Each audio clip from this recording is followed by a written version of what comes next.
નમસ્કાર વિદ્યાર્થી મિત્રો, ફરી એક વખત ધ સ્કૂલ ઓફ સાયન્સના ડિજિટલ એજ્યુકેશનમાં આપ સૌ વિદ્યાર્થી મિત્રોનું હાર્દિક સ્વાગત છે. ધોરણ 10 વિષય સામાજિક વિજ્ઞાન. મિત્રો, આપણે અગાઉના વિડીયો લેક્ચરમાં પ્રકરણ 17 વિશે અભ્યાસ કરતા હતા, જેમાં ગત વિડીયો લેક્ચરના અંતમાં ગરીબી ઘટાડવાના ઉપાયો વિશે અભ્યાસ કર્યો હતો. ત્યાર પછી આજે આપણે આ પાઠની બીજી આર્થિક સમસ્યા બેરોજગારી વિશે અભ્યાસ કરીએ.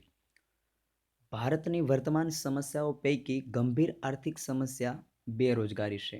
આમ તો ભારતની અંદર હાલના સમયની અંદર ઘણી બધી સામાજિક અને આર્થિક સમસ્યાઓ જોવા મળે છે, પરંતુ વર્તમાન સમયની આર્થિક સમસ્યાઓમાં બેરોજગારી એક ગંભીર આર્થિક સમસ્યા છે.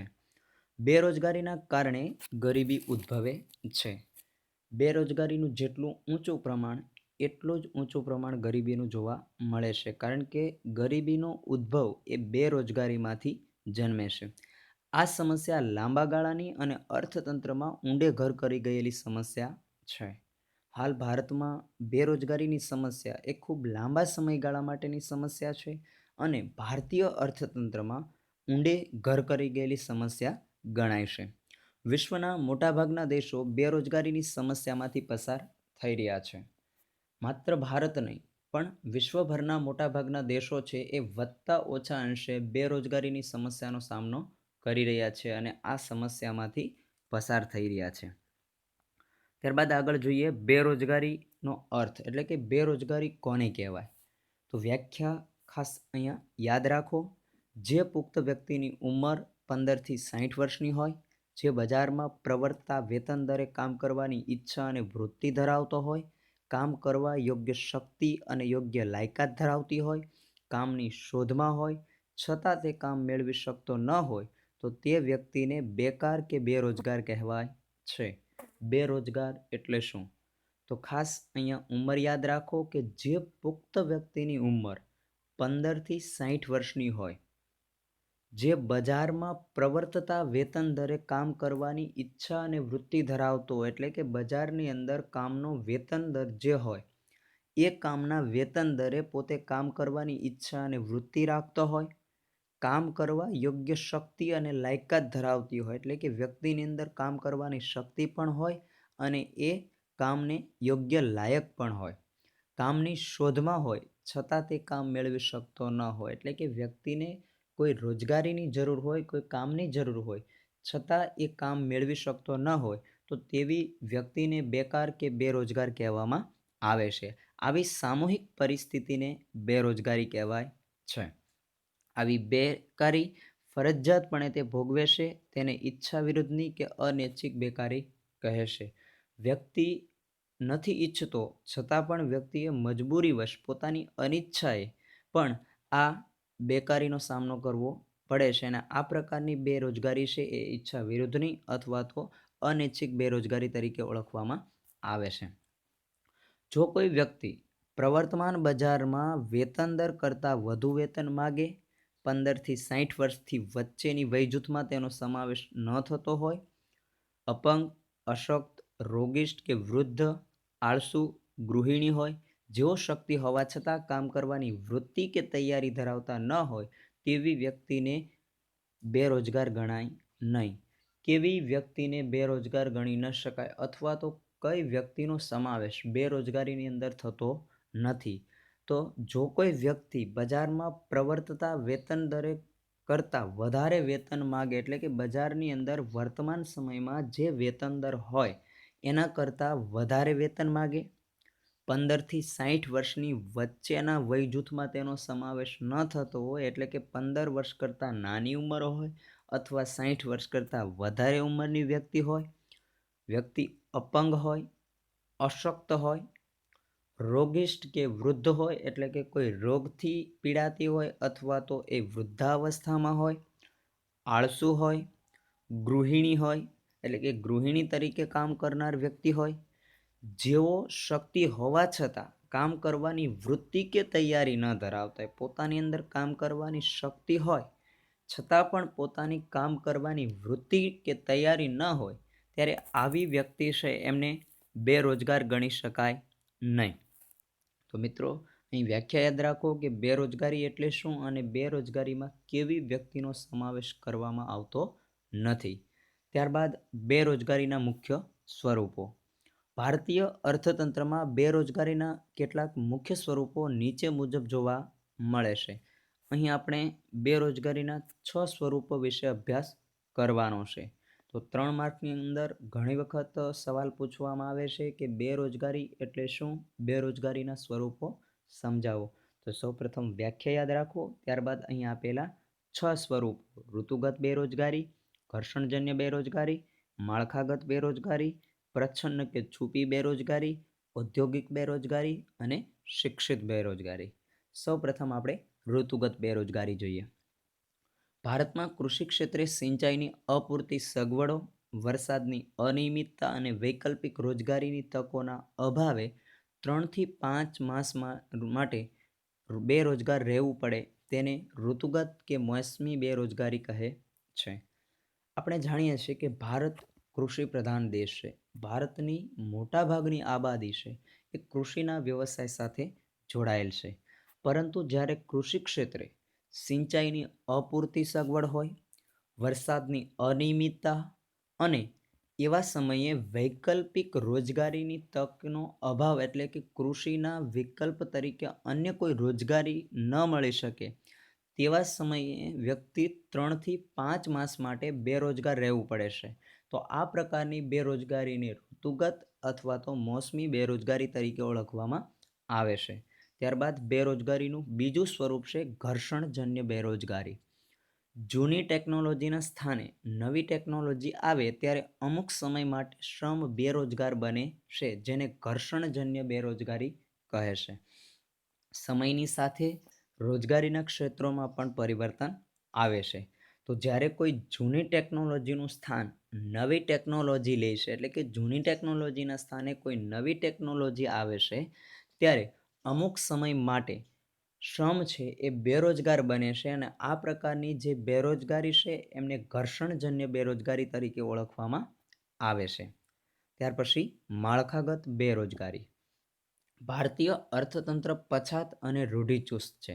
સામાજિક પછાતપણું, પરંપરાગત રૂઢિઓ, રિવાજો અને નિરક્ષરતા તેમજ માળખાકીય સુવિધાઓનો અભાવ વગેરે કારણોથી માળખાગત બેરોજગારી જોવા મળે છે. ભારતીય અર્થતંત્ર પ્રાચીન સમયથી પછાત અને રૂઢિચુસ્તતાનો સામનો કરી રહ્યું છે અને આ પછાત અને રૂઢિચુસ્તતાની સાથે પરંપરાઓ અને રૂઢિઓ તેમજ રિવાજ અને મોટા પ્રમાણમાં નિરક્ષરતાનું પ્રમાણ, માળખાકીય સુવિધાઓનો અભાવ હોવાને કારણે માળખાગત બેરોજગારીની સમસ્યા છે જોવા મળી રહી છે. ત્યાર પછી ચોથું સ્વરૂપ છે પ્રચ્છન્ન કે છુપી બેરોજગારી.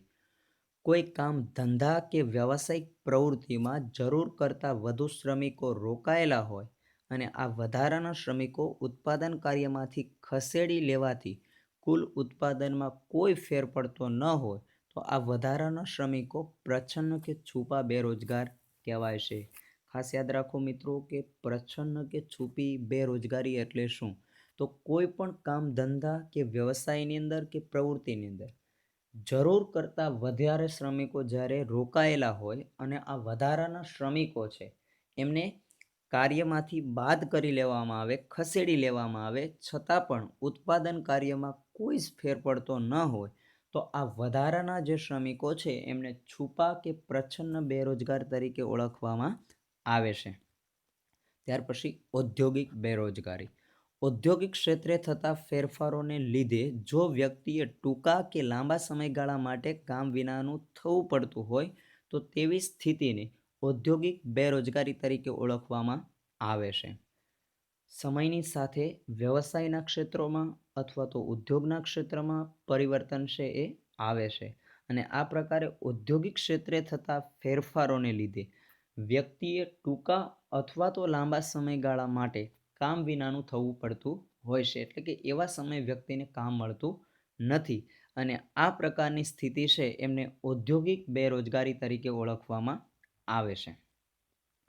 ત્યાર પછી બેરોજગારીનું છઠ્ઠું અને અંતિમ સ્વરૂપ છે શિક્ષિત બેરોજગારી. ઓછામાં ઓછું માધ્યમિક શિક્ષણ મેળવ્યું હોય અને જો વ્યક્તિ બેરોજગાર હોય તો તેને શિક્ષિત બેરોજગાર કહેવામાં આવે છે.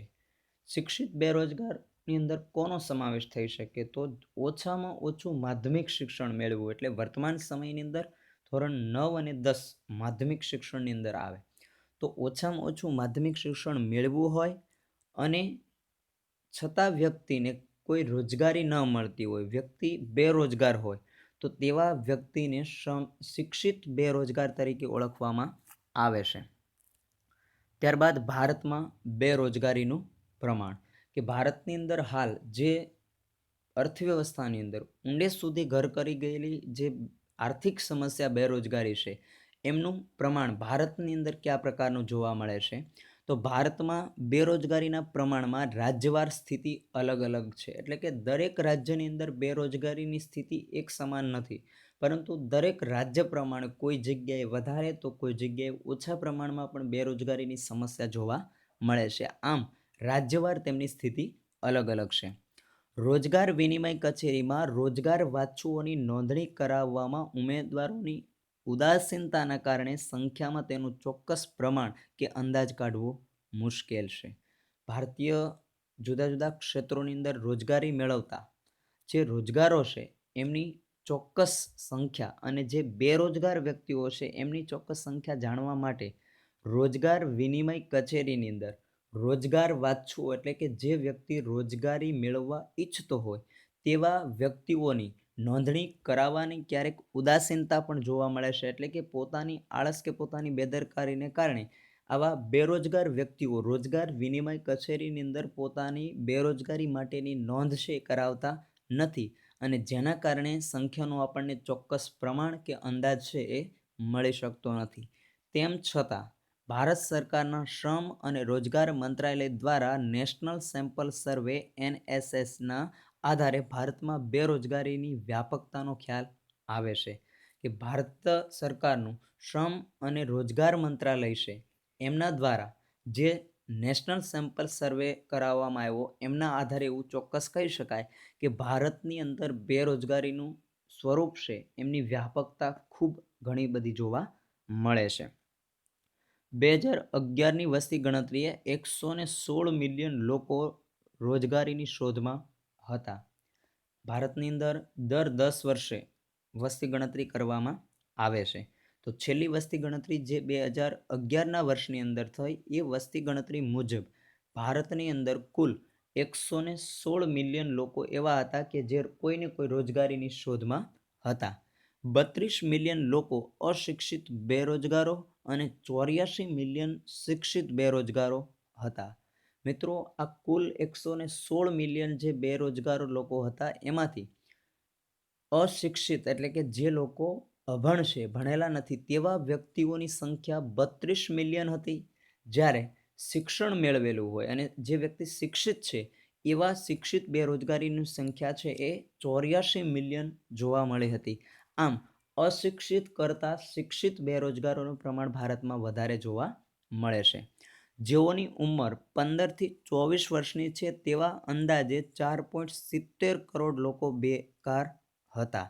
એટલે કે 2011ની વસ્તી ગણતરી મુજબ જે આંક લેવામાં આવ્યો એ મુજબ જેમની ઉંમર 15 વર્ષથી વધારે અને 24 વર્ષથી ઓછી, મતલબ 15થી 24 વર્ષની વચ્ચેના જે વ્યક્તિઓ છે એવા વ્યક્તિઓ અંદાજે 4.70 કરોડ લોકો છે એ ભારતની અંદર બેકાર જોવા મળતા હતા. એટલે કે એ વ્યક્તિઓ બેરોજગાર હતા, એમની પાસે કોઈ પણ કામ ધંધો કે વ્યવસાય હતો નહીં.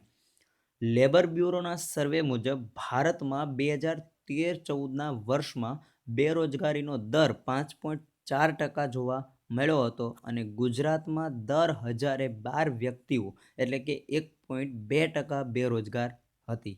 લેબર બ્યુરોના સર્વે મુજબ, એટલે કે ભારતની અંદર જે મજૂર સંગઠન છે એમનો જે સર્વે 2013 અને 14ના વર્ષની અંદર લેવામાં આવ્યો એ મુજબ બેરોજગારીનો દર ભારતની અંદર 5.4% જોવા મળ્યો હતો. આ જ દર ગુજરાત રાજ્યની અંદર જોઈએ તો દર 1000 વ્યક્તિઓએ 12 વ્યક્તિઓ બેરોજગાર હતી અને એમની ટકાવારી 1.2% જોવા મળી હતી. ભારતમાં 2009-10ના વર્ષમાં દર 1000 એ શહેરી વિસ્તારોમાં 34 વ્યક્તિઓ એટલે કે 3.4% અને ગ્રામ્ય વિસ્તારોમાં 16 વ્યક્તિઓ એટલે કે 1.6% બેરોજગાર હતી.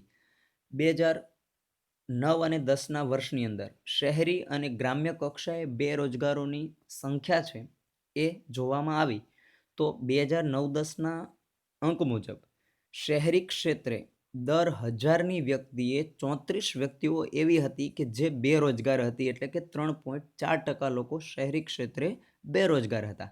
જ્યારે ગ્રામ્ય વિસ્તારની અંદર જોઈએ તો દર 1000ની વસ્તીએ 16 વ્યક્તિઓ બેરોજગાર હતી. આમ ગ્રામ્ય અને શહેરી બંને ક્ષેત્રોની તુલના કરીએ તો એવું ચોક્કસ કહી શકાય કે ગ્રામ્ય વિસ્તારની સરખામણીએ શહેરી વિસ્તારમાં બેરોજગાર વ્યક્તિઓની સંખ્યા વધારે હતી. શિક્ષિત બેરોજગારોનું પ્રમાણ શહેરોમાં વધુ જોવા મળ્યું હતું, કારણ કે ગ્રામ્ય વિસ્તારની અંદર દર 1000ની સંખ્યાએ માત્ર 16 વ્યક્તિઓ બેરોજગાર હતી, જ્યારે શહેરી ક્ષેત્રે દર 1000ની સંખ્યાએ 34 વ્યક્તિઓ છે એ બેરોજગાર જોવા મળી હતી. આમ ગ્રામ્ય કરતાં શહેરોની અંદર બેરોજગારીનું પ્રમાણ વધુ જોવા મળ્યું હતું.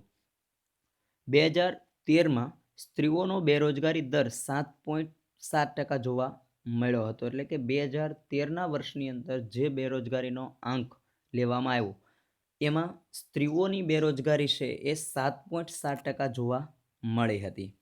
ભારતમાં સિક્કિમ, કેરાલા, પશ્ચિમ બંગાળ, ઉત્તર પ્રદેશ, છત્તીસગઢ, જમ્મુ કાશ્મીર, ત્રિપુરા જેવા રાજ્યોમાં બેરોજગારીનું પ્રમાણ ઘણું ઊંચું જોવા મળે છે.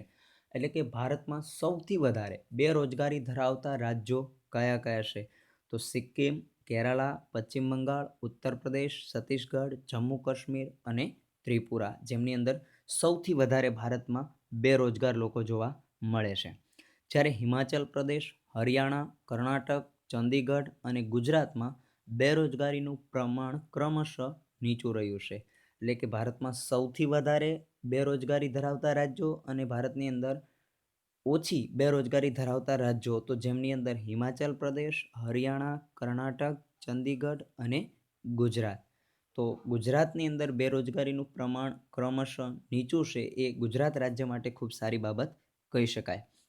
ગુજરાતમાં રોજગારીના ક્ષેત્રે સારી અને નોંધનીય પરિસ્થિતિ છે, કારણ કે ભારતમાં સૌથી વધારે બેરોજગારી ધરાવતા રાજ્યોમાં ગુજરાતનો ક્રમ નીચો છે.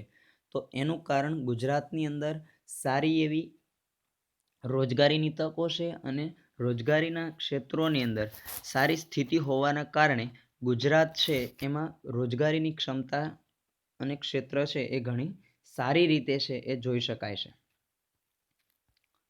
ભારતમાં એક અંદાજ મુજબ ઉચ્ચ શૈક્ષણિક લાયકાતવાળા 15% લોકો યુવાનો છે. ભારતની અંદર શિક્ષિત ક્ષેત્રે જેમની પાસે ઉચ્ચ શૈક્ષણિક લાયકાત છે એવા 15% લોકો એ યુવાનો છે કે જેમની ઉંમર કે જેમની વય એ યુવાન છે.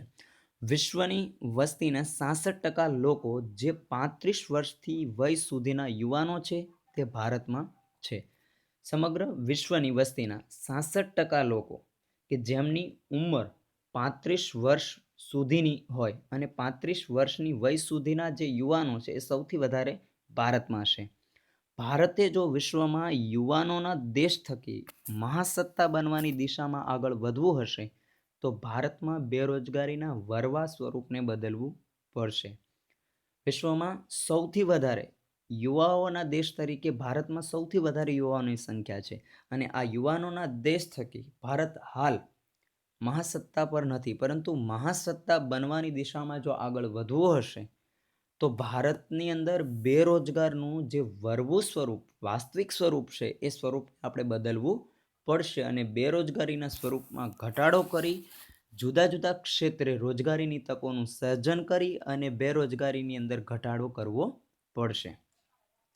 ભારતમાં બેરોજગારીની સમસ્યા વધુ ઘેરી બનવા પાછળ મુખ્ય જવાબદાર કારણોમાં વસ્તી વધારો, માત્ર ને માત્ર સૈદ્ધાંતિક જ્ઞાન, પ્રાયોગિક જ્ઞાનનો અભાવ, ટેકનિકલ જ્ઞાન કે કૌશલ્યનો અભાવ, પૂર્ણ કક્ષાની રોજગારી ઊભી કરી શકવામાં નિષ્ફળતા, ખેતી ક્ષેત્રે વરસાદની અનિયમિતતા અને જોખમનું વધુ પ્રમાણ, કૃષિ વ્યવસાયમાં રસ ઘટવો, સિંચાઈની અપૂરતી સગવડો, ખેતી સિવાયના સમયમાં વૈકલ્પિક રોજગારીના અભાવે બેસવું પડે, કુટીર ઉદ્યોગો, ગૃહ ઉદ્યોગો અને લઘુ ઉદ્યોગોની નબળી સ્થિતિ, જ્ઞાતિ પ્રથા, સંયુક્ત કુટુંબ વ્યવસ્થા, પરંપરાગત વ્યવસાય કે કૌટુંબિક ધંધામાં જ રોકાઈ રહેવું પડે, અન્ય નવા વ્યવસાય કે ઉદ્યોગ શરૂ કરવામાં સાહસતાનો અભાવ, જ્ઞાન, કૌશલ્ય, તાલીમ અને અનુભવની ખામી, શ્રમની અગતિશીલતા, માનવ શ્રમનું ખામી ભરેલું આયોજન, ઔદ્યોગિક વિકાસનો ધીમો દર,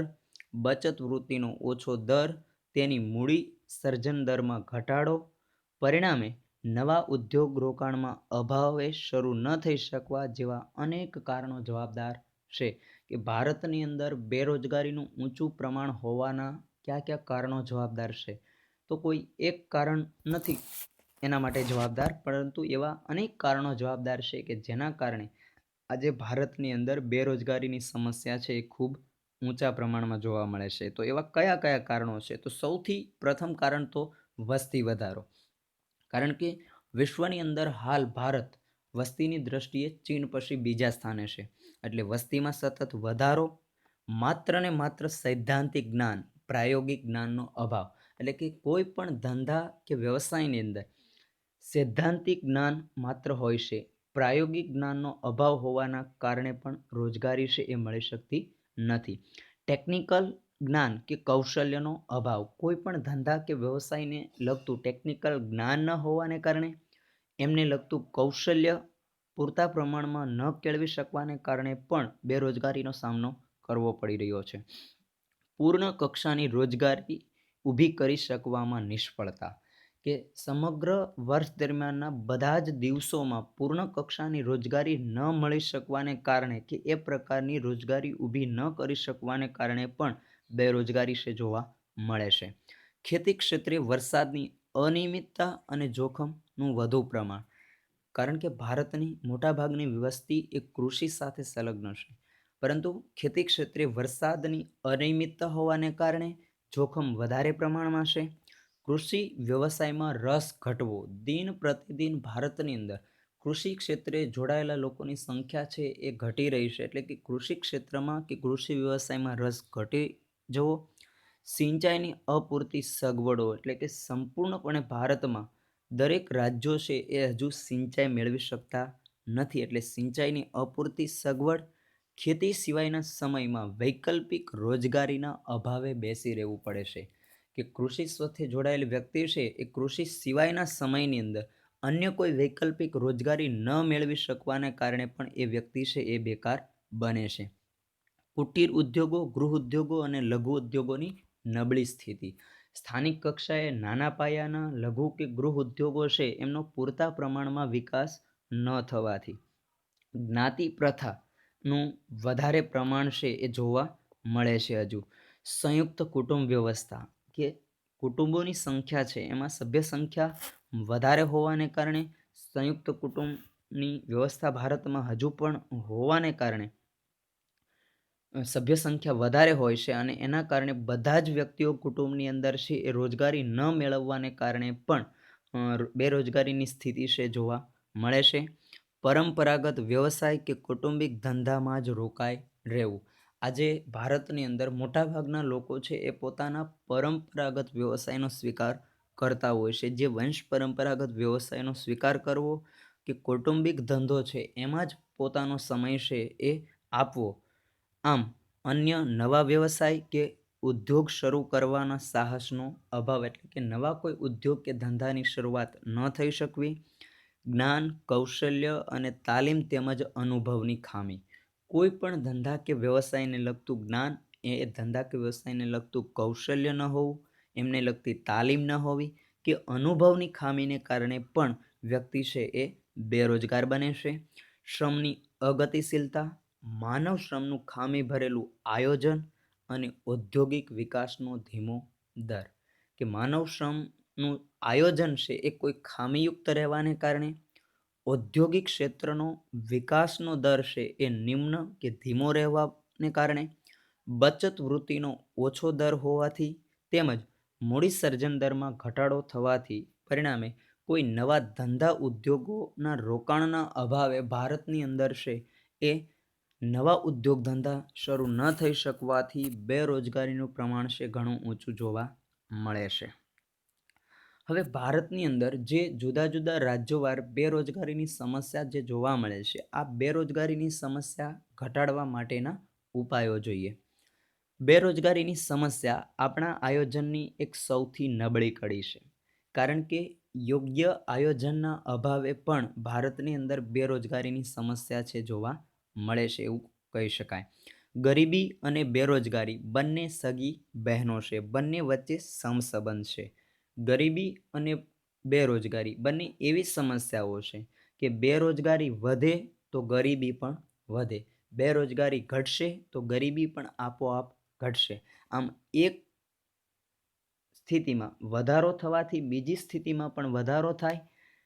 એક આર્થિક સમસ્યા છે એ ઘટશે તો બીજી પણ ઘટશે. આમ બંને વચ્ચે એ સમસંબંધ જોવા મળે છે. ગરીબીનું મુખ્ય કારણ બેરોજગારી છે. ભારતમાં બેરોજગારી છે માટે જ ભારતમાં ગરીબીનું પ્રમાણ પણ જોવા મળે છે. આ પડકારરૂપ સમસ્યાની અસર યુવા શિક્ષિત વ્યક્તિઓમાં વિશેષ છે, કારણ કે વર્તમાન સમયમાં અશિક્ષિત કરતાં શિક્ષિત યુવા બેરોજગારોની સંખ્યા વધારે છે અને આ પરિસ્થિતિને બદલવા માટે નવી નવી રોજગારીની તકો છે એ ઊભી થવી જોઈએ, જેવી કે તેઓના શિક્ષણ વિશેના રસ રુચિ અભિગમમાં ઘટાડો થવો, સામાજિક અને માનસિક સ્થિતિ પર વિપરીત અસર પડવી, મનોવૈજ્ઞાનિક દ્રષ્ટિએ નોકરી ન મળવાને કારણે હતાશામાં ધકેલાઈ જવું. જો લાંબા સમય સુધી તેઓ બેકાર રહે તો યુવાનો અસામાજિક કે અનૈતિક પ્રવૃત્તિઓમાં જોડાઈ જાય, જેમ કે માદક દ્રવ્યોની હેરાફેરી, ગેરકાનૂની વ્યવસાયો, ચોરી, લૂંટફાટ, ખંડણી વસૂલી જેવા ગુનાહિત કૃત્યો કરવા પ્રેરાય છે અને સામાજિક અને આર્થિક સમસ્યાઓમાં વધારો થાય, વર્ગભેદ સર્જાય, જીવન ધોરણ કથળે, બેરોજગારી સાથે ભાવવૃદ્ધિ જોડાતા ગરીબી અને બેકાર કુટુંબોની સ્થિતિ વધુ કપરી અને દયનીય બને, તેઓ માદક દ્રવ્યોના કે અન્ય વ્યસનો તરફ વળે છે. મિત્રો, શિક્ષિત જે બેરોજગારો છે તેમના શિક્ષણ વિશેના રસ રુચિ અભિગમમાં ઘટાડો થવો, લાંબા ગાળા માટે બેરોજગારી જોવા મળે છે, જેના કારણે વ્યક્તિ છે એમનું શિક્ષણ વિશેનો રસ અને રુચિ એમનો અભિગમ છે એ બદલાય છે. સામાજિક અને માનસિક પરિસ્થિતિ ઉપર વિપરીત અસરો થવા લાગે છે. મનોવૈજ્ઞાનિક દ્રષ્ટિએ નોકરી ન મળવાને કારણે હતાશામાં ધકેલાઈ જાય, કે જ્યારે વ્યક્તિ શિક્ષિત હોય અને લાંબા ગાળા સુધી વ્યક્તિ છે એ કોઈ નોકરી કે ધંધા વ્યવસાયની અંદર ન જોડાઈ શકવાને કારણે, નોકરી ન મળવાને કારણે મનોવૈજ્ઞાનિક દ્રષ્ટિએ વ્યક્તિ છે હતાશ થઈ જાય છે, નિરાશ થઈ જાય છે. જો લાંબા સમય સુધી તેઓ બેકાર રહે તો યુવાનો અસામાજિક કે અનૈતિક પ્રવૃત્તિઓમાં જોડાઈ જાય છે. જ્યારે વ્યક્તિને લાંબા સમય સુધી કોઈ રોજગારી નથી મળતી, બેરોજગારીનો સામનો કરવો પડે છે, ત્યારે વ્યક્તિ છે એમની માનસિકતા બદલાઈ જવાને કારણે યુવાનો છે એ અસામાજિક અથવા તો અનૈતિક પ્રવૃત્તિઓ કે જે સમાજની દ્રષ્ટિએ યોગ્ય નથી એવી અનૈતિક પ્રવૃત્તિઓની અંદર જોડાવા લાગે છે, જેવી કે માદક દ્રવ્યોની હેરાફેરી કરવી, જે ખરેખર કાયદાકીય રીતે પ્રતિબંધિત છે તેવા માદક પદાર્થોની હેરાફેરી કરવી, ગેરકાનૂની વ્યવસાયોમાં જોડાવું એટલે કે કાયદાથી વિરુદ્ધના કોઈ વ્યવસાયો કે ક્ષેત્રો છે એમાં જોડાઈ જવું, ચોરી કે લૂંટફાટ જેવી અનૈતિક પ્રવૃત્તિ કરવી, ખંડણી વસૂલવી કે જે ગેરમાર્ગે ધાક ધમકી આપી અને પૈસાની ઉઘરાણી કરવી, જે ખંડણી વસૂલી છે, જેવા અનેક ગુનાહિત કૃત્યો કરવા વ્યક્તિ પ્રેરાય છે અને સામાજિક તેમજ આર્થિક સમસ્યાઓમાં વધારો થાય છે. આવી સ્થિતિ લાંબો સમય સુધી રહેવાને કારણે વર્ગભેદ સર્જાય છે, જીવન ધોરણ ધીરે ધીરે કથળવા લાગે છે અને બેકારી સાથે ભાવ વધારો જોડાવાને કારણે ચીજવસ્તુઓમાં સતત ભાવમાં વધારો થવાથી ગરીબો અને બેકાર કુટુંબોની સ્થિતિ વધારે કપરી બને છે, વધારે દયનીય એટલે કે દુઃખદ અને મુશ્કેલ બને છે. તેઓ માદક દ્રવ્યો કે અન્ય વ્યસનો તરફ વળે છે. છેવટે વ્યક્તિની માનસિકતા બદલાવાને કારણે અનૈતિક અને અસામાજિક પ્રવૃત્તિઓની સાથે સાથે વ્યક્તિ માદક દ્રવ્યો કે અન્ય વ્યસનો છે એ તરફ વળવા લાગે છે. આમ બેરોજગારીની અસર વ્યક્તિ, કુટુંબ તેમજ અર્થતંત્ર પર અને સામાજિક દ્રષ્ટિએ પણ ઘાતક પુરવાર થઈ શકે છે. જે બેરોજગારીની અસર વ્યક્તિથી શરૂ થાય છે એ ધીરે ધીરે કુટુંબ તેમજ સમગ્ર અર્થતંત્ર ઉપર એક ઘાતક અસરના રૂપમાં છે એ પુરવાર થાય છે. આમ લાંબા ગાળા માટે વ્યક્તિનું બેરોજગાર રહેવું એ મનોવૈજ્ઞાનિક દ્રષ્ટિએ, સામાજિક રીતે અને આર્થિક રીતે પણ ઘણું નુકસાનકારક ગણી શકાય. બેરોજગારીની સમસ્યા ઘટાડવાની સરકારી યોજના અને કાર્યક્રમોમાં આગળ આપણે ગરીબી નિવારણ કાર્યક્રમોમાં અભ્યાસ કર્યો છે. તેનું ફરી સ્મરણ કરી લેવું. એટલે કે બેરોજગારી ઘટાડવાની સરકાર દ્વારા જે યોજનાઓ અને કાર્યક્રમો આપણે આગળ ગરીબી નિવારણના કાર્યક્રમોની અંદર અભ્યાસ કર્યો છે. તો આ બધી યોજનાઓ ફરી વખત યાદ કરી લેવી અને તે સિવાયના બેરોજગારી ઘટાડવા માટેના સરકાર દ્વારા લેવામાં આવેલા કેટલાક અસરકારક ઉપાયો છે તેમની ચર્ચા આપણે અહીં કરીએ. કારણ કે ગરીબી અને બેરોજગારી બંને સગી બહેનો સમાન છે, બંને વચ્ચે સબસંબંધ છે. એટલે આ બંને સમસ્યાઓ વિશે સરકારે લીધેલા જે કેટલાક ઉપાયો કે પગલાઓ છે એમાં ગરીબી વિશેના ગરીબી નિવારણ કાર્યક્રમો આપણે અગાઉ જોયા છે, એમનું ફરી વખત સ્મરણ કરી લેવું અને એ સિવાય બેરોજગારી ઘટાડવા માટેના સરકાર દ્વારા લીધેલા કેટલાક અસરકારક ઉપાયો છે એમની ચર્ચા આપણે અહીં કરીએ. તો સૌપ્રથમ પહેલો ઉપાય જોઈએ. ભારતમાં ઝડપી આર્થિક વૃદ્ધિ દર વાર્ષિક 10% જેટલો ઊંચો લક્ષ્યાંક રાખી અને સિદ્ધ કરવા સર્વગ્રાહી પગલાં ભરવા. ભારતનો ઝડપથી આર્થિક વૃદ્ધિ દર વિકસે એ માટે વાર્ષિક 10% જેટલો ઊંચો લક્ષ્યાંક રાખવામાં આવે અને એમને સિદ્ધ કરવા માટે સર્વગ્રાહી એટલે તમામ પ્રકારના ક્ષેત્રે પગલાં છે ભરવામાં આવે.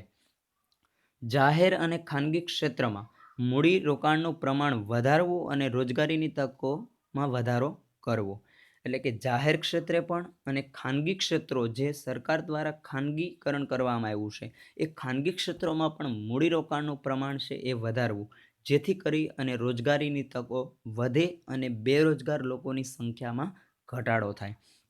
અર્થતંત્રમાં કૃષિ સહિતના નાના અને ગૃહ ઉદ્યોગો, કુટીર ઉદ્યોગો સહિત તમામ વિભાગોમાં અને પ્રદેશોમાં ઝડપી અને સંતુલિત વિકાસ સાધવા રોજગારીના નવા ક્ષેત્રો ખોલવા જોઈએ.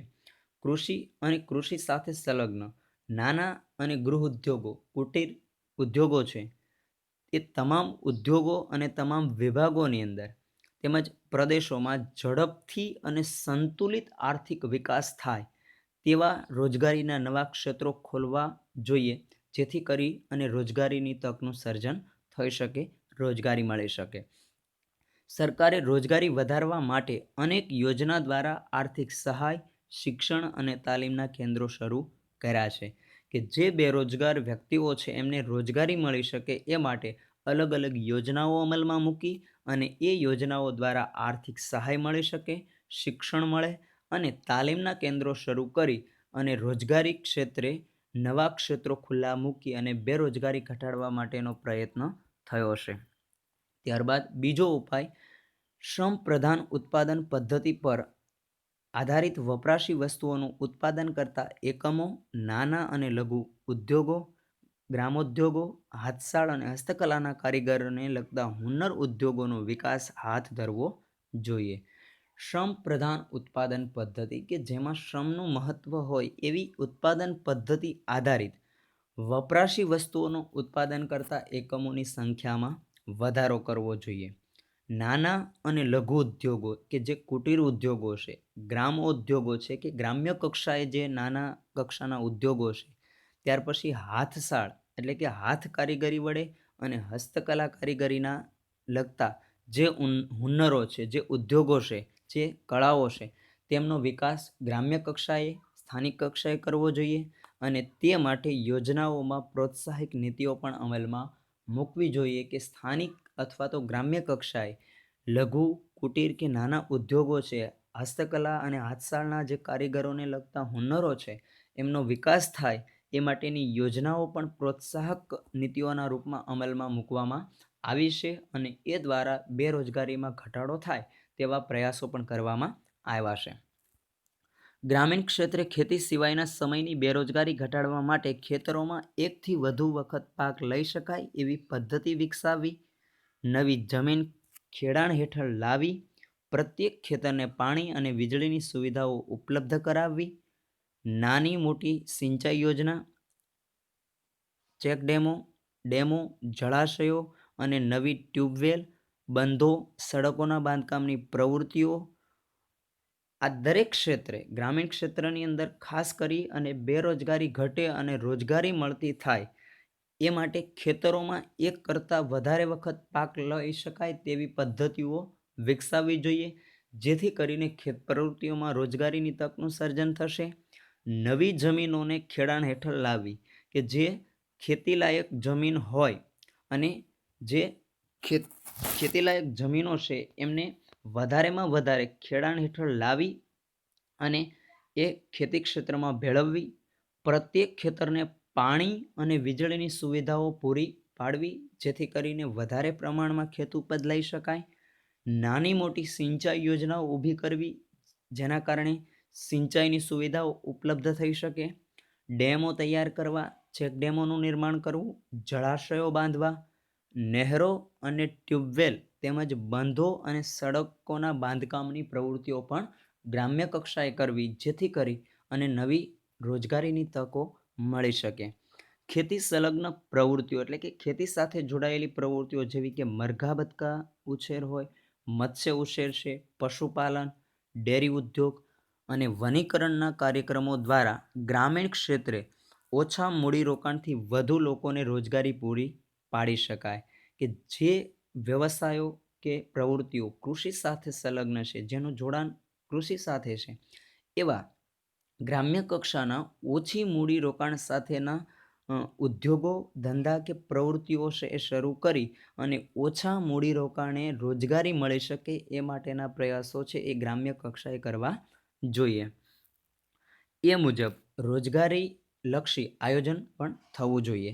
ગ્રામીણ ક્ષેત્રે રોજગારીની તકો વિસ્તારવી જોઈએ જેથી તેઓને ત્યાં જ પૂરતી આવક અને રોજગારી પ્રમાણમાં મળી રહે તો શહેર તરફનું સ્થળાંતર ઘટાડી શકાય અને રોજગારીની માંગ પરનું દબાણ પણ ઘટાડી શકાય કે જે વ્યક્તિઓ ગ્રામ્ય કક્ષાએ બેરોજગાર છે તેઓને ગ્રામ્ય કક્ષાએ જ જુદી જુદી પ્રવૃત્તિઓ કે જુદા જુદા વ્યવસાયો ઉપલબ્ધ બનાવી અને સ્થાનિક કક્ષાએ રોજગારી મળી રહે તેવા કાર્યક્રમો હાથ ધરવા જોઈએ જેથી કરી અને નવી રોજગારલક્ષી યોજના છે એમનું આયોજન થાય તો ગ્રામીણ કક્ષાએ એ લોકોને વ્યવસાય કે રોજગારી છે એ મળી શકે. ગ્રામીણ ક્ષેત્રે રોજગારી તકનો વિસ્તાર થશે તો તેઓ છે એ પૂરતી આવક અને રોજગારીનું પ્રમાણ વધવાને કારણે જે ગ્રામ્ય કક્ષાએથી શહેરી કક્ષા તરફનું સ્થળાંતર છે એમને પણ ઘટાડી શકાશે અને રોજગારી ઉપરની માંગનું જે દબાણ છે એ પણ ઘટશે. કૃષિ ક્ષેત્રે બાગાયતી ખેતી, સેન્દ્રિય ખાતર આધારિત ખેતી, સૂકી ખેતી, બહુલક્ષી પાક પદ્ધતિ, શાકભાજી ફળોની ખેતી તરફ વધુ ઝોક આપી અને પ્રોત્સાહન આપવું. ખેતી ક્ષેત્રની અંદર બાગાયતી ખેતીને વિશેષ પ્રાધાન્ય આપવામાં આવે કારણ કે આર્થિક ક્ષેત્રે બાગાયતી ખેતીમાંથી ખૂબ ફાયદો છે એ મળી શકે છે. સેન્દ્રિય ખેતી આધારિત ખેતીનો વિકાસ કરવો, સૂકી ખેતી અને બહુલક્ષી પાક પદ્ધતિ વિકસાવવી એટલે કે એક સાથે ખેતીની અંદર એક કરતાં વધારે પાકો લેવા, શાકભાજી અને ફળોની ખેતી તરફ વધારે ધ્યાન કેન્દ્રિત કે પ્રોત્સાહન આપવું, ગ્રામીણ ક્ષેત્રે શિક્ષણની ગુણવત્તા અને પ્રમાણ વધે તેના પર વધુ દબાણ કે ધ્યાન આપવું જોઈએ કે સ્થાનિક કક્ષાએ તે શિક્ષણની ગુણવત્તા સુધરે, ગ્રામ્ય ક્ષેત્રે શિક્ષણના પ્રમાણમાં વધારો થાય તે માટે ગ્રામ્ય કક્ષાએ છે એ પણ વધારે ધ્યાન આપવું જોઈએ. ત્યારબાદ બેરોજગારી ઘટાડવાનો પાંચમો ઉપાય, ગ્રામીણ ક્ષેત્રે માનવ વિકાસને ટકાવી રાખવા માટે તેમના આરોગ્ય, શિક્ષણ, ચોખ્ખું પીવાનું પાણી, પૌષ્ટિક આહાર, વીજળી, રસ્તાઓ, બેન્કિંગ, વીમો, ઇન્ટરનેટ, સંદેશા વ્યવહારની મોજશોખની સવલતોમાં વધારો કરી અને જળસંચયની પ્રવૃત્તિઓ, સાર્વજનિક સ્થાનિક મિલકતોનું નિર્માણ કરીને સ્થાનિક ઉદ્યોગોનો વિકાસ અને પ્રોત્સાહન આપીને રોજગારીમૂલક કાર્યક્રમો અપનાવીને ગ્રામીણ લોકોના જીવનમાં ગુણાત્મક અને પરિમાણાત્મક સુધારા લાવવાનો મુખ્ય હેતુ રહ્યો છે કે ગ્રામ્ય કક્ષાએ માનવ વિકાસ છે એ ટકી રહે એ માટે તેમના આરોગ્યની કાળજી લેવી, તેમના શિક્ષણમાં ઉત્તરોત્તર વધારો થાય તે માટે શિક્ષણના પ્રમાણમાં વધારો કરવો, ચોખ્ખું પીવાનું પાણી મળી રહે તે પ્રકારની સુવિધાઓ ઉપલબ્ધ બનાવવી, પૌષ્ટિક આહાર મળી રહે એ માટે પૌષ્ટિક આહારને પ્રાધાન્ય આપવું, વીજળીની સુવિધામાં વધારો કરવો, રસ્તાઓનું નિર્માણ કરવું, બેન્કિંગને લગતી સુવિધાઓ ગ્રામ્ય કક્ષાએ મળી રહે તેવી વ્યવસ્થા કરવી, ત્યાર પછી વીમો, ઇન્ટરનેટ અને સંદેશાવ્યવહાર તેમજ મોજ-શોખની સવલતોમાં ગ્રામ્ય કક્ષાએ વધારો થાય તેવા કાર્યક્રમો કે પ્રવૃત્તિઓ છે એમને મહત્વ આપવું જોઈએ. જળ સંચયની પ્રવૃત્તિઓ કે વધારેમાં વધારે પાણીનો સંગ્રહ થાય તેવી પ્રવૃત્તિઓ છે એમને પ્રોત્સાહિત કરવી. સાર્વજનિક સ્થાયી મિલકતોનું નિર્માણ કરવું કે જેમનો ઉપયોગ બધા જ લોકો કરી શકે તેવી સાર્વજનિક મિલકતોનું નિર્માણ થાય. સ્થાનિક ઉદ્યોગોનો વિકાસ કરવો અને તેમને પ્રોત્સાહન આપી અને આવા ઉદ્યોગોની અંદર રોજગારીમૂલક કાર્યક્રમો છે એ અપનાવવા જોઈએ. આમ ગ્રામીણ ક્ષેત્રે લોકોના જીવનમાં ગુણાત્મક અને પરિમાણાત્મક સુધારો આવે તેવા પ્રયત્નો કરી અને તેમની બેરોજગારીની સ્થિતિ છે એ ઘટે અને રોજગારી ક્ષેત્રે એમના પ્રમાણમાં વધારો થાય તેવા પ્રયાસો છે એ કરવા જોઈએ. તો મિત્રો, આજનો લેક્ચર અહીં સુધી રાખીએ છીએ. આજના હોમવર્કની અંદર અહીં આપવામાં આવતા પ્રશ્નો એક વખત સારા અક્ષરે લખી અને પાકા કરવાના રહેશે. તો પ્રશ્નો નોંધી લેશો. પ્રશ્ન 1, બેરોજગારીનો અર્થ જણાવી તેના પ્રકારો વિશે સમજ આપો. પ્રશ્ન 2, ભારતમાં બેરોજગારીની વિશાળતાનું પ્રમાણ સમજાવો. પ્રશ્ન 3, બેરોજગારીની અસરો જણાવો. તો મિત્રો, ફરી વખત મળીશું નવા વિડીયો સાથે, નવા ટોપિક સાથે.